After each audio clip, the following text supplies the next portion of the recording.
राष्ट्र सर्वप्रथम राष्ट्र सर्वप्रथम राष्ट्र सर्वप्रथम राष्ट्र सर्वप्रथम राष्ट्र सर्वप्रथम की बात ललित सुमन के साथ कार्यक्रम में नेशनल चैनल कात्यायनी पर आपका स्वागत है। आज विश्व पर्यावरण दिवस के अवसर पर प्रधानमंत्री नरेंद्र मोदी ने वीडियो कॉन्फ्रेंसिंग के जरिए एक कार्यक्रम में हिस्सा लिया। इस कार्यक्रम में केंद्रीय पर्यावरण मंत्री प्रकाश जावड़ेकर, केंद्रीय पेट्रोलियम परिवहन मंत्री धर्मेंद्र प्रधान भी मौजूद रहे। कार्यक्रम के दौरान पीएम मोदी ने इथेनॉल को 21वीं सदी के भारत की प्राथमिकता बताया। इस वर्ष के कार्यक्रम का विषय बेहतर पर्यावरण के लिए जैव ईंधन को बढ़ावा देना है। अपने संबोधन से पहले प्रधानमंत्री ने देश के अलग अलग राज्यों के किसानों से इथेनॉल पर भी बात की। इस मौके पर पीएम ने पुणे में 3 स्थानों पर ई100 के वितरण स्टेशनों की एक पायलट परियोजना का भी शुभारंभ किया।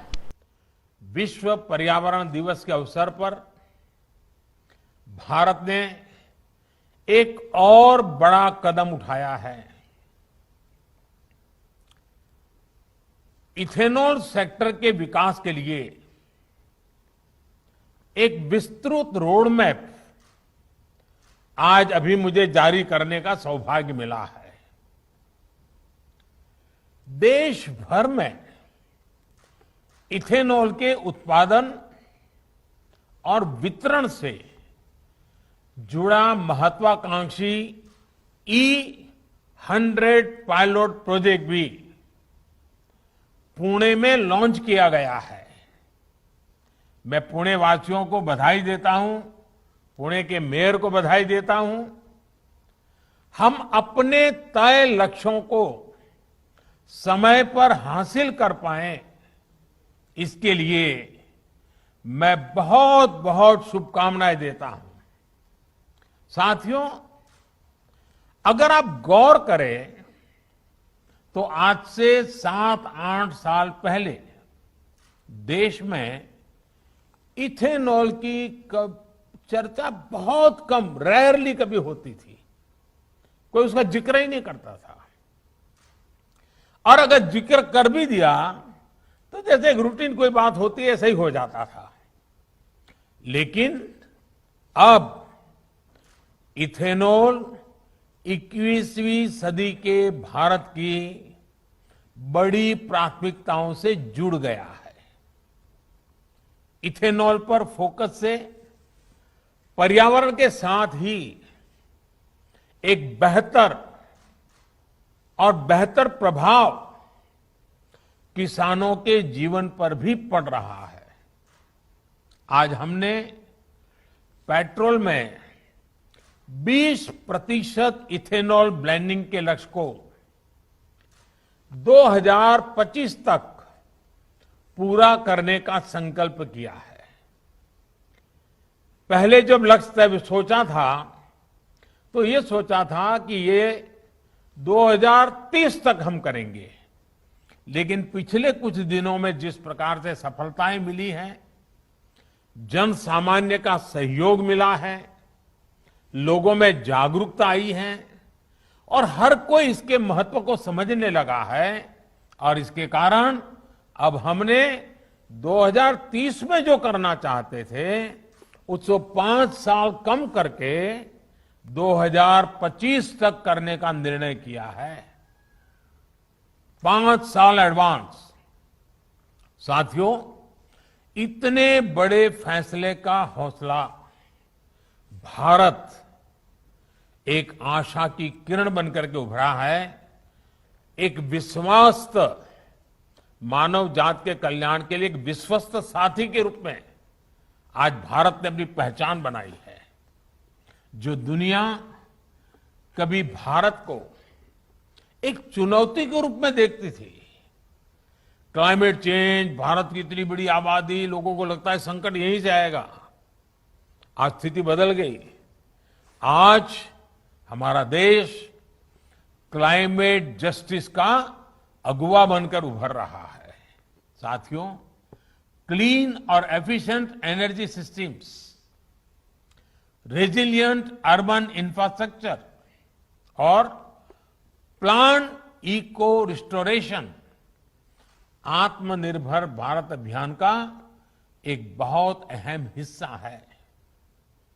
चाहे वो ग्रीन कवर वाले हाईवे एक्सप्रेस हो, सोलर पावर से चलने वाली मेट्रो हो, इलेक्ट्रिक वाहनों पर फोकस हो, या फिर हाइड्रोजन से चलने वाले वाहनों से जुड़ी रिसर्च को प्रोत्साहन हो, इन सभी पर एक विस्तृत रणनीति के साथ काम हो रहा है। हम जो भी अपने लिए करते हैं उसका सीधा असर हमारे पर्यावरण पर भी पड़ता है। इसलिए अपने रिसोर्सेज की एफिशिएंसी को लेकर भी भारत के प्रयास बढ़ रहे हैं। 5 जून 1974 को महान क्रांतिकारी स्वतंत्रता सेनानी लोकनायक जयप्रकाश नारायण ने बिहार की राजधानी पटना के गांधी मैदान से संपूर्ण क्रांति का आह्वान किया था। तब उन्होंने कहा था कि संपूर्ण क्रांति से मेरा तात्पर्य समाज के सबसे अधिक दबे कुचले व्यक्ति को सत्ता के शिखर पर देखना है। उस वक्त गांधी मैदान में नारा गूंजा था, जात पात तोड़ दो, तिलक दहेज छोड़ दो, समाज के प्रवाह को नई दिशा में मोड़ दो। इसी आह्वान के साथ शुरू हुई संपूर्ण क्रांति के रास्ते देश, समाज व बिहार की राजनीति जब आगे बढ़ी तो देश में सामाजिक बदलाव की कहानी भी बुनी जाने लगी। और आज संपूर्ण क्रांति दिवस के मौके पर बिहार के मुख्यमंत्री नीतीश कुमार ने स्वतंत्रता सेनानी लोकनायक जयप्रकाश नारायण जी को नमन कर अपनी भावभीनी श्रद्धांजलि अर्पित की। तो वहीं मुख्यमंत्री नीतीश कुमार ने आज विश्व पर्यावरण दिवस के मौके पर राज्य में पौधारोपण कर मिशन 5 करोड़ पौधारोपण के लक्ष्य की शुरुआत की। मुख्यमंत्री नीतीश कुमार पहले से ही राज्य में पर्यावरण संरक्षण हेतु जल जीवन व हरियाली अभियान के तहत कई योजनाएं चला रहे हैं ताकि बिहार राज्य का बेहतर विकास हो सके। लेकिन विश्व पर्यावरण दिवस के अवसर पर आज सभी वन प्रमंडलों में वृक्षारोपण की औपचारिक शुरुआत भी की गई। मनरेगा द्वारा भी प्रत्येक जिले में पौधों के रोपण का कार्य प्रारंभ किया गया। इस अभियान के अंतर्गत प्रदेश के ग्रामों में जीविका दीदियों द्वारा उनकी भूमि पर पौधारोपण कार्य की भी शुरुआत की गई। विभिन्न एनजीओ व विभिन्न पैरामिलिट्री बलों द्वारा भी विभिन्न स्थलों पर पौधारोपण कार्य प्रारंभ किया गया।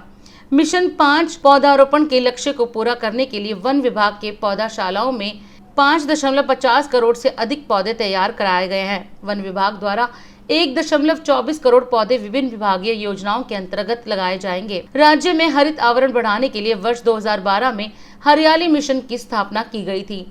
बिहार से झारखंड अलग होने के उपरांत राज्य में हरित आवरण काफी कम हो गया था, जो निरंतर प्रयासों से अब बढ़कर लगभग 15% हो गया है।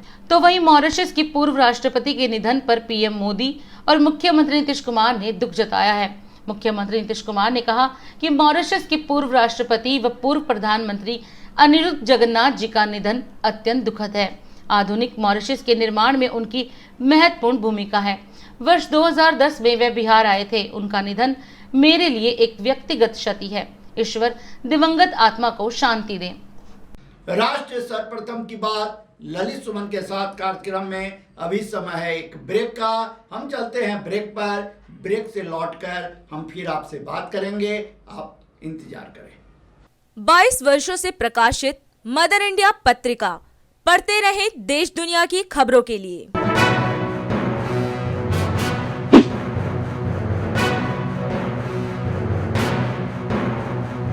26वें वर्ष में आपके लोकप्रिय समाचार पत्र इंडिया दर्पण का प्रवेश। आप देखते रहें अपने क्षेत्र की खबरें।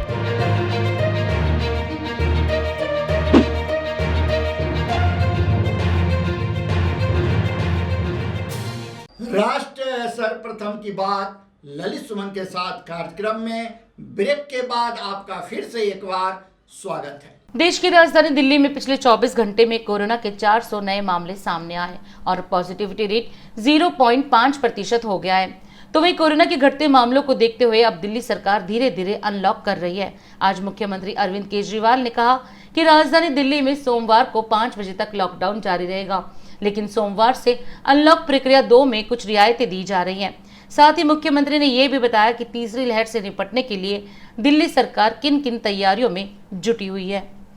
एक तो जितने बाजार हैं, मॉल्स हैं, उनको खोला जा रहा है ऑड इवन के बेसिस पे। दूसरा, जितने दिल्ली में सरकारी दफ्तर हैं, उन सरकारी दफ्तरों में ग्रुप ए ऑफिसर्स जो हैं वो 100% काम करेंगे और ग्रुप बाकी उसके नीचे वाले जो हैं वो 50% काम करेंगे, लेकिन जो एसेंशियल सर्विसेज में काम करने वाले कर्मचारी हैं वो 100% काम करेंगे। जितने प्राइवेट ऑफिसेज हैं उन सभी प्राइवेट ऑफिसेज में 50% मैन पावर के साथ वो खोले जा सकते हैं। दूसरी चीज, जो स्टैंड अलोन शॉप्स हैं और जो एसेंशियल सर्विसेज प्रोवाइड करने वाली शॉप्स हैं वो ऑड इवन के बेसिस पे नहीं, वो रोज खुलेंगी। दिल्ली मेट्रो 50% कैपेसिटी के ऊपर चालू की जा रही है और ई कॉमर्स के जरिए जो सामान बेचने की प्रक्रिया है वो चालू रहेगी। तो मोटे मोटे तौर पे ये चीज़ों की रियायत दी जा रही है। कहा जा रहा है, एक्सपर्ट्स कह रहे हैं कि थर्ड वेव आएगी, कब आएगी, कितनी भयावह होगी, इसके बारे में किसी को कोई जानकारी नहीं है। लेकिन एक जिम्मेदार सरकार होने के नाते हमारी जिम्मेदारी बनती है कि उसकी पूरी तरह से हम तैयारी करें, ताकि अगर थर्ड वेव आती है, अगर बहुत भयानक होती है, तो सरकार उस वक्त जनता के लिए तैयार हो। इसकी तैयारियां पूरे जोर शोर से दिल्ली सरकार के अंदर चल रही हैं और कल लगभग 6 घंटे तक मैंने 2 अलग अलग मीटिंग ली, एक्सपर्ट्स के साथ बात की। एक चीज हम लोगों को ये तय करनी थी, इस बार कोरोना की जो पीक आई थी, मतलब एक दिन में मैक्सिमम कितने केस आए, लगभग 28,000 के करीब केसेस आए थे एक दिन में, 22 या 23 अप्रैल के आसपास। अगली पीक कितनी हो सकती है?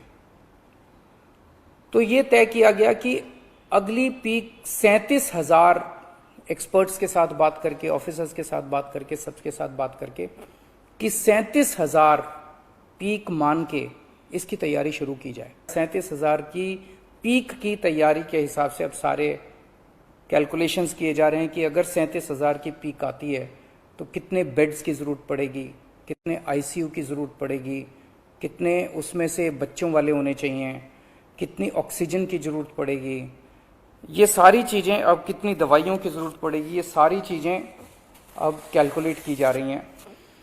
अगली वेव अगर आती है तो हम नहीं चाहते कि इस तरह की दिल्ली के अंदर त्राही त्राही मचे, तो ये तय किया गया, इसकी तैयारी शुरू कर दी गई। 420 टन ऑक्सीजन की स्टोरेज कैपेसिटी तैयार की जा रही है और 150 टन ऑक्सीजन प्रोडक्शन करने के लिए उनको प्लांट लगाने के लिए कहा गया है। इसके अलावा इस बार सबसे बड़ी दिक्कत आई थी टैंकरों की, ऑक्सीजन के टैंकर नहीं थे दिल्ली में। दिल्ली इंडस्ट्रियल स्टेट नहीं है, इसीलिए अपने पास ऑक्सीजन टैंकर है ही नहीं दिल्ली में। तो 25 ऑक्सीजन टैंकर्स खरीदे जा रहे हैं ताकि अगर इस तरह की दिक्कत आए ऑक्सीजन की तो हमारे पास अपने टैंकर होने चाहिए। 64 छोटे छोटे ऑक्सीजन के प्लांट्स लगाए जा रहे हैं, वो ऑलरेडी लग रहे हैं और हमें उम्मीद है कि अगले कुछ हफ्तों के अंदर, 1-2 महीने के अंदर ये 64 ऑक्सीजन प्लांट्स लग के तैयार हो जाएंगे। उसके हिसाब से फिर तय किया जाएगा कितने ऑक्सीजन सिलेंडर्स की जरूरत होगी। जैसे अभी थोड़े दिन पहले हमने 6,000 सिलेंडर चाइना से इंपोर्ट किए थे, तो और कितने ऑक्सीजन सिलेंडर्स की जरूरत होगी और कितने ऑक्सीजन कॉन्सेंट्रेटर्स की जरूरत होगी। अगले आने वाले 1-2 महीने के अंदर ढेर सारे ऑक्सीजन कॉन्सेंट्रेटर्स दिल्ली सरकार खरीदने जा रही है। दवाइयों को लेकर 2 अहम निर्णय किए गए। एक तो ये कि एक डॉक्टर्स की और एक्सपर्ट्स की टीम बनाई जाएगी। अगर किसी दवाई की डिमांड होती है तो वो डॉक्टर्स एग्जामिन करके बताएं कि इस दवाई से कोरोना में फायदा होगा कि नहीं होगा। अगर डॉक्टर कहते हैं होगा तो सरकार उस दवाई को मुहैया कराने की कोशिश करेगी, और डॉक्टर अगर कहते हैं कि ये दवाई बिल्कुल बेकार है, इससे कोरोना में कोई फायदा नहीं होगा और लोग इसके पीछे भागना बंद करें, तो जनता को उसके बारे में जागरूक किया जाएगा कि इस दवाई के पीछे भागना बंद कीजिए। एक ये। दूसरा, जो इंपॉर्टेंट दवाइयां हैं उनकी लिस्टें बना ली गई हैं, उसका कितना स्टॉक चाहिए होगा उतना बफर स्टॉक क्रिएट किया जाएगा, ताकि अगर महामारी आती है तो हम उसके लिए तैयार रहें। इसके अलावा 2 जीनोम सीक्वेंसिंग लैब्स बनाई जा रही हैं LNJP हॉस्पिटल में और ILBS में, ताकि हमें भी पता रहे कि दिल्ली के अंदर जो भी वेरिएंट आ रहा है वो वेरिएंट कौन सा वेरिएंट है, पुराने वाला है या कोई नया वेरिएंट आ गया है, और हमें इस बारे में क्या एहतियात बरतने की ज़रूरत है, हम एक्सपर्ट से पूछ सकते हैं। मैं उम्मीद करता हूं कि अब कोई तीसरी वेव नहीं आनी चाहिए, उसके पहले हम कोशिश करेंगे अपने लोगों को वैक्सीनेट कर दें। लेकिन अगर तीसरी वेव आती है तो लोगों को तकलीफ नहीं होनी चाहिए। इसके बारे में हम पूरी कोशिश करेंगे। राष्ट्र सर्वप्रथम की टीम ने राजधानी दिल्ली में अनलॉक प्रक्रिया और कोरोना को लेकर लोगों से बात की। दिल्ली सरकार ये कहना चाहता हूँ जी, लॉकडाउन खोल रहे हैं, ठीक है, बहुत अच्छी बात है खोल रहे हैं, लेकिन जो ऑल इवन का जो दुकानें खुल रही है इसमें फॉलो करना चाहिए, क्योंकि ऑल इवन के हिसाब से सारी दुकानें खुलेंगी। लेकिन आदमी को भी चाहिए अपनी सेफ्टी अपने पास रखें, घर से बाहर निकले, ज़रूरी हो तभी काम के लिए बाहर निकले। अब जैसे हम जॉब करते हैं, हमें तो बाहर निकलना पड़ेगा उस हिसाब। बाकी अच्छा है, खुले तो अच्छा ही है कि सबकी रोजी रोजगार चलेगा। बहुत अच्छा किया है। बाकी कुछ दिन पहले काफ़ी दिन लॉकडाउन चल रहा था तो लोग परेशान थे। अब देखो, गरीब आदमी रोटी नहीं खा सकता, अमीर खा लेगा। बाकी ये सर उन्होंने सब कुछ सही कर दिया। मेरे हिसाब से उन्होंने बहुत सही काम किया है कि दुकानें खोली हैं। जैसे जो आम लोग हैं उनका क्या होगा, जो दुकानें शॉप करते हैं, जो काम करते हैं, उनके घर कौन चलाएंगे? तो मेरे हिसाब से उन्होंने सही किया केजरीवाल जी ने। इस चीज़ से काफ़ी संतुष्ट हूँ कि इन्होंने मेट्रो और बाकी चीज़ें खोली हैं, क्योंकि मैं खुद डेली अप एंड डाउन करता हूँ हॉस्पिटल के लिए। तो मेट्रो खोलने से काफ़ी अच्छा रहेगा सबके लिए, क्योंकि काफ़ी जो बसेस हैं उन पे ट्रैवल करना काफ़ी मुश्किल है दिल्ली के जैसे सिटीज़ में। तो काफ़ी अच्छा है ये खोलना, मॉल वगैरह खोलना और छोटी छोटी दुकानें खोलना भी इकोनॉमी के लिए मेरे ख्याल से एक अच्छा डिसीज़न है। सर मैसेज तो मेरा यही है कि क्राउड इकट्ठा ना हो, क्योंकि जहाँ भी क्राउड इकट्ठा होगा वहीं बीमारी फैलेगी, ठीक है ना। एंड सेकेंडरी, अगर बीमारी को रोकने की बात है तो वो चीज़ों को बंद करके तो कभी नहीं रुकता। उसके लिए बेटर है ना कि पब्लिक को हेल्दी बनाया जाए। अब गवर्नमेंट ने पूरे 2 महीने लॉकडाउन लगा के रखा, ये वाला इससे पहले भी लगाया, लोग घरों में पड़े हुए हैं, तो वो क्या हेल्दी थोड़ी हो रहे हैं, बीमारी हो रहे हैं घरों में पड़े हुए। आजकल खोलना ज़रूरी है यार, कब तक आप लॉकडाउन लगा के रहोगे? रिक्शे वाले हैं, रेडी वाले हैं, डेली वर्कर हैं, डेली वेजेस के लोग हैं, वो लोग कैसे कमाएंगे? ओला उबर ये सारी चीज़ें हैं, वो लोग कैसे कमाएंगे? मैं खुद एक सैलरीड एम्प्लॉय हूँ। अगर मैं कंपनी को 3 महीने काम नहीं करके देगा सैलरी, मेरे को चौथे महीने कंपनी थोड़ी देगी सैलरी, नहीं देगी ना। तो वही चीज़, अगर आपको लॉकडाउन खोलना है, देखो मैं पूरी तरीके से सहमत भी नहीं हूँ और मैं पूरी तरीके से अगेंस्ट भी नहीं हूँ। लॉकडाउन खोलना ज़रूरी था, खोला कोई बात नहीं, लेकिन आप उस तरीके से नियम बनाइए ना कि किसी को प्रॉब्लम ना हो। वैसे तो सेटिस्फाइड है, क्योंकि अभी जो कोविड है, राइट, अभी पैंडेमिक एक तरीके से चल ही रहा है, कंट्रोल में आया है, ऐसा नहीं है कि बिल्कुल ख़त्म हो गया, राइट। तो अगर जैसे प्रॉपर्ली सारी दुकान खोल देंगे तो वो भी ऑब्वियस है कि सही नहीं होगा, है ना। तो ऑड इवन सही है मेरे ख्याल से काफ़ी सही, क्योंकि अब जैसे बंदों को शॉपिंग भी करनी है, ऐसा नहीं है कि बिना शॉपिंग के भी रह जाए, राइट।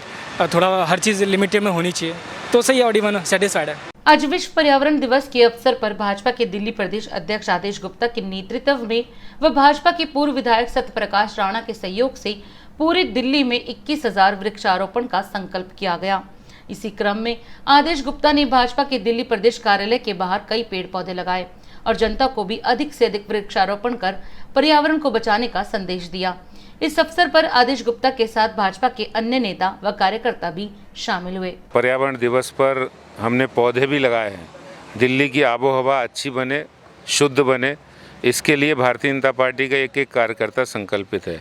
और मैं यहाँ पर अपने सत्यप्रकाश राणा जी को बहुत बधाई देता हूँ, उनकी टीम को, कि उन्होंने एक संकल्प लिया है और वो संकल्प है कि हम 21,000 पौधे 1 साल के अंदर उनको पल्लवित करेंगे, पुष्पित करेंगे, उनकी देखभाल करेंगे। और इसके लिए आपने देखा होगा किस तरह से उन्होंने गड्ढा खोदने की मशीन, मैकेनिकल, ये टैंकर पानी देने की और ट्रैक्टर, ये सब पौधों के लिए, पर्यावरण के लिए किया है। मैं उनके इस संकल्प को बहुत सराहना कर रहा हूँ, बधाई देता हूँ। अगर हर व्यक्ति ये सोच ले कि वो पौधों और पर्यावरण के लिए अपनी भावना अच्छा रखेगा, ज़्यादा पौधे लगाएगा, तो मैं समझता हूँ कि दिल्ली के अंदर जो पर्यावरण ख़राब होता है, अशुद्ध हवा हो जाती है और जिसके कारण से दिल्ली में तमाम बीमारियाँ अस्थमा से संबंधित हैं और भी बीमारियाँ बढ़ने लगी हैं, वो नहीं हो। और इसके कारण से लगभग 2 महीने दिल्ली में अब आजकल पिछले 4-5 सालों से ऐसे होते हैं कि 2 महीने लोगों को काम बंद करने पड़ते हैं, घर में रहना पड़ता है कि बाहर की हवा सांस लेने लायक नहीं है। तो ये नौबत नहीं आए, इसके लिए हमें पर्यावरण सुधार पर हमेशा काम करते रहना चाहिए, तभी हम लोग एक अच्छा जीवन जी सकते हैं, स्वस्थ जीवन जी सकते हैं। चारों तरफ ऑक्सीजन की कमी और लोगों में एक मैसेज गया कि पर्यावरण हमारे जीवन के लिए बहुत ज़रूरी है। अगर पर्यावरण शुद्ध नहीं होगा तो इस तरह की महामारियों का और इस तरह के संकट का सामना लगातार हम लोगों को करना पड़ेगा। इस भावना से प्रेरित होकर हमारे सब कार्यकर्ताओं ने ये तय किया कि हम लोग पर्यावरण के लिए कुछ करें। तो हमने एक 7,000 लीटर का टैंकर खरीदा है, एक ट्रैक्टर लिया है, पेड़ गड्ढे करने की मशीन ली है, एक जीप खरीदी है, सारे इक्विपमेंट्स हमने इकट्ठा किए हैं। और आज 5 जून 2021 से हमने शुरुआत कर दी है। 5 जून 2022 से पहले हम 21,000 पेड़ों को पालेंगे। सिर्फ पौधे लगाना और लगा के भूल जाना हमारा मकसद नहीं है। हमारा मकसद है कि जो भी पेड़ लगाए हैं उस पेड़ की देखभाल भी की जाए। हमारे एक पूर्व विधायक श्री सत्यप्रकाश राणा जी के माध्यम से 21,000 नए पौधारोपण का कार्यक्रम उन्होंने रखा है। लेकिन केवल पौधारोपण नहीं होगा, उनको लगाकर जब तक वो अच्छी तरह से विकसित ना हो जाए, यानी सर्वांगीण विकास ना हो जाए, तब तक उनकी चिंता करने का काम उनके माध्यम से होगा। और जैसे हम लोगों ने भी एक पौधा यहाँ लगाया है, ये हमारी जिम्मेवारी है कि वो विकसित हो जाए। और मैं ये कह सकता हूँ कि देश के माननीय प्रधानमंत्री आदरणीय नरेंद्र मोदी जी का जो सपना है कि सबका सर्वांगीण विकास हो और देश एक ऐसा वातावरण बने जो खुशहाली चारों तरफ से नज़र आए, उसमें पौधों का एक अपना स्थान है। देखिए, आज जो विश्व पर्यावरण दिवस है, आज और भी महत्वपूर्ण हो जाता है। पूरी विश्व ने कोरोना की महामारी को देखा है और इस महामारी ने हमें ऑक्सीजन का क्या महत्व है वो बताया है। तो इसलिए आज हम सब लोगों को ज़्यादा से ज़्यादा पेड़ लगाने चाहिए। और क्योंकि पेड़ ही एक ऐसा वृक्ष है जो ऑक्सीजन देता है और हमें पेड़ लगाने चाहिए और पेड़ को बचाना भी चाहिए। हमारी दोनों जिम्मेवारी है, क्योंकि हम लोगों को ये बिल्कुल ध्यान में रखना चाहिए। और इस महामारी ने तो एक किस्म से हम ये कह सकते हैं कि सबको झकझोर दिया है कि प्रकृति के साथ हमें खिलवाड़ नहीं करना चाहिए और प्रकृति को बचाने की जिम्मेवारी इस पूरी मानव जाति की है, पूरे मानव समाज की है और हम उस समाज का हिस्सा हैं और हमको ये जिम्मेवारी लेनी चाहिए और सजग करना चाहिए लोगों को। हम पेड़ लगाएं भी और अगर हम नहीं लगा रहे तो हम कम से कम बचाएं। भारतीय जनता पार्टी के पूर्व विधायक सत्यप्रकाश राणा जी द्वारा अंतर्राष्ट्रीय वृक्षारोपण पर यह कार्यक्रम आज रखा है। 21,000 पौधे लगाने का उन्होंने लक्ष्य रखा है पूरे साल भर के अंदर। जिस प्रकार से दिल्ली के अंदर पॉल्यूशन हो रहा है, जिस वजह से लोगों को बीमारियां फैल रही हैं, उन सबको रोकने के लिए कि दिल्ली स्वच्छ बने, अच्छी बने और पॉल्यूशन मुक्त दिल्ली हम बनाना चाहते हैं। बड़ा अच्छा लगा है कि बीजेपी ने जो ये कार्यक्रम किया और हमारे सत्यप्रकाश राणा जी जिन्होंने काफ़ी अच्छा इंतजाम किया है, गाड़ी टैंकर और जो ऑगर वगैरह मशीन यहाँ पे और एक टीम जो न जिसमें 21,000 पौधे लगाने का एक संकल्प लिया और वो 21,000 पौधे 1 साल तक उनकी देखरेख की जाएगी और कोई भी पौधा अगर मर जाएगा तो उसको दोबारा फिर से बदला जाएगा। वहाँ पे हमारा वातावरण जो दूषित है उस वातावरण को ठीक करने के लिए और श्वास के लिए, ऑक्सीजन की सप्लाई के लिए पर्यावरण बहुत ज़रूरी। आज का दिन बहुत ही अच्छा रहा। हमारे क्षेत्र के पूर्व विधायक श्री सत्यप्रकाश राणा जी ने आज 21,000 वृक्षों का जो यहाँ पे अभियान चलाया है, इसी के तहत आज हम दिल्ली प्रदेश भाजपा कार्यालय में हम लोग आए हैं और दिल्ली प्रदेश के माननीय अध्यक्ष श्रीमान आदेश गुप्ता जी और भारतीय जनता पार्टी के वरिष्ठ नेता और असम के सह प्रभारी पवन शर्मा जी, सभी ने आप जितने भी हमारे क्षेत्र के मेरुली जिला के भाजपा के कार्यकर्ता आज यहाँ पे सैकड़ों की तादाद में आकर के हमने यहाँ पे आज प्रदेश कार्यालय से शुभारंभ किया है 5 वृक्ष लगा करके। और 5 वृक्ष के साथ साथ हमारा एक लक्ष्य यह है कि हम समस्त दिल्ली में 21,000 वृक्ष लगाएंगे। और हमने वृक्ष लगाने की बात नहीं की है, हम चाहते हैं कि वृक्षों का सर्वांगीण विकास के लिए हम इनकी देख रेख करें और पूरे भारतवर्ष को और दिल्ली को जो है एकदम स्वच्छ वातावरण दे। यही आज हमने अभियान शुरू किया है और कल से हम फिर लगातार पूरी दिल्ली में जगह जगह जो है वृक्ष रोपण करेंगे। 22 वर्षों से प्रकाशित मदर इंडिया पत्रिका, पढ़ते रहें देश दुनिया की खबरों के लिए।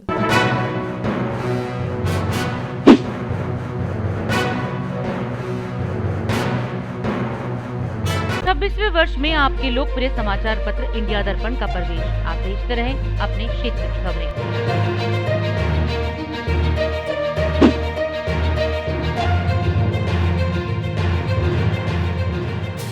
आज पूरे विश्व में पर्यावरण दिवस मनाया जा रहा है। पर्यावरण की सुरक्षा और संरक्षण हेतु पूरे विश्व में इस दिन को मनाया जाता है। इस दिन को मनाने की घोषणा संयुक्त राष्ट्र ने पर्यावरण के प्रति वैश्विक स्तर पर राजनीतिक और सामाजिक जागृति लाने हेतु साल 1972 में की थी। इसे 5 जून से 16 जून तक संयुक्त राष्ट्र महासभा द्वारा आयोजित विश्व पर्यावरण सम्मेलन में चर्चा के बाद शुरू किया गया था। 5 जून 1974 को पहला विश्व पर्यावरण दिवस मनाया गया। इस दिन को मनाने का उद्देश्य पर्यावरण को सुधारने हेतु किया जाता है, जिसमें पूरा विश्व पर्यावरण संबंधी चुनौतियों को हल करने का रास्ता निकालता है। इस दिन सरकारी और गैर सरकारी संस्थाओं द्वारा पूरी दुनिया के लोगों को पर्यावरण के प्रति जागरूक किया जाता है और दिन प्रतिदिन बढ़ रहे विभिन्न पर्यावरणीय मुद्दों पर चर्चा की जाती है। और अभी हाल ही में कोरोना काल में कई राज्यों में ऑक्सीजन की भारी कमी देखी गई और इसका सबसे बड़ा कारण पेड़ पौधों की कटाई और हरियाली की कमी भी है। इसी को लेकर राष्ट्र प्रथम की टीम ने पर्यावरण के प्रति लोगों को जागरूक करते हुए उनसे बात की। पर्यावरण दिवस पे मैं दिल्ली वासियों को ये संदेश देना चाहता हूँ कि हर किसी को आज के दिन कम से कम साल भर में एक पेड़ आज के दिन लगाएं।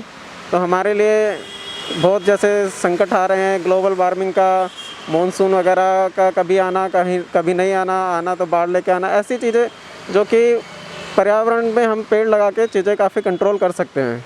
मुझे लगता है कि हर किसी को अपने जीवन में प्रण लेना चाहिए कि साल में कम से कम आज के दिन एक पेड़ जरूर लगाएं। दिल्ली वासियों को ये कहना चाहूँगा जी, जितने हो सके पेड़ पौधे लगाएं, हरियाली रखें, घर में साफ़ सुथरा रखें, अपनी साफ सड़कें वगैरह गली वगैरह साफ़ सुथरी रखें, जिससे कि ये हवा का जो प्रदूषण है ये ख़त्म हो। दिल्ली वासियों को ये कहना चाहूँगा जी, जितने हो सके पेड़ पौधे लगाएं, हरियाली रखें, घर में साफ़ सुथरा रखें, अपनी साफ सड़कें वगैरह गली वगैरह साफ़ सुथरी रखें, जिससे कि ये हवा का जो प्रदूषण है ये ख़त्म हो। संदेश यही है कि ज़्यादा से ज़्यादा पेड़ लगाने चाहिए उनको, और जो पेड़ हैं उनको नहीं काटना चाहिए। सिंपल चीज़ यही चीज़ है। जो छोटे मोटे पौधे हैं उसको नहीं वेस्ट ख़राब करना चाहिए। इन्हीं से हमारे ऑक्सीजन मिल रही है। सबको पता चल रहा है कि ऑक्सीजन कमी हो रही है। देखिए सर, विश्व पर्यावरण के लिए सबसे पहले तो मैं सभी दिल्ली वासियों और देशवासियों को बधाई देना चाहूँगा कि हमारा विश्व पर्यावरण दिवस है आज। और दूसरी चीज़ मैं एक संदेश देना चाहूँगा कि सर जितना हो सके दिल्ली को, अपने पूरे आसपास के एरिया को ग्रीन बनाएं। इतने प्लांट्स लगाएं, इतने पौधे लगाएं कि आपको इनको काटने की ज़रूरत ना पड़े। आप खुद देखो, एक वर्कर होता है, मैंने कई बार फोटो देखी है कि जिस पेड़ के नीचे बैठ के आप छांव ले रहे हो, आप उसी पेड़ को काट रहे हो। ठीक है, तो पेड़ लगाओ, ग्रीन बनाओ, क्योंकि जब तक आप ग्रीनरी नहीं रखोगे ऑक्सीजन की कमी पूरी अपने आप ही हो जाएगी। तो ऑक्सीजन की कमी नहीं होगी, काफ़ी चीज़ें इंप्रूव हो जाएंगी। ग्रीनरी रखने से हम लोग खुद स्वस्थ रहेंगे ना सर। तो हमें लगाना चाहिए, पेड़ पौधे लगाने चाहिए। अब वक्त है देश दुनिया की धड़ाधड़ 10 खबरों का। विश्व पर्यावरण दिवस पर प्रधानमंत्री नरेंद्र मोदी ने आज कहा कि इथेनॉल 21वीं सदी के भारत की प्राथमिकता है। देश में आज कोरोना के सबसे कम मामले, 24 घंटे में 1,20,000 नए केस। मुख्यमंत्री केजरीवाल का ऐलान, ऑड इवन के आधार पर दिल्ली में खुलेंगी दुकानें, मेट्रो भी होगी शुरू। विश्व पर्यावरण दिवस के अवसर पर राष्ट्रपति रामनाथ कोविंद ने आज कहा कि प्रकृति के साथ सद्भाव में रहना भारतीय लोकाचार के केंद्र में रहा है। महाराष्ट्र सोमवार से लॉकडाउन प्रतिबंध हटाएगा, शुरू होगी 5 स्तरीय अनलॉक प्रक्रिया। सीएम योगी ने भारतीय मजदूर संघ समिट का किया उद्घाटन, कहा मजदूरों के हितों में हो रहा काम। निर्जला एकादशी व्रत ज्येष्ठ शुक्ल की एकादशी तिथि के दिन रखा जाता है। इस साल निर्जला एकादशी 21 जून को पड़ रही है। आयुष्मान खुराना की को एक्टर रिंकू सिंह निकुंब का कोरोना से निधन। पेट्रोल डीजल के दामों में आज कोई बदलाव नहीं हुआ। राष्ट्रीय राजधानी दिल्ली में पेट्रोल की कीमत 94 रुपए 76 पैसे प्रति लीटर पर अपरिवर्तित रही। ब्राजील ने विश्व कप फुटबॉल क्वालीफायर में लगातार 5वीं जीत दर्ज की।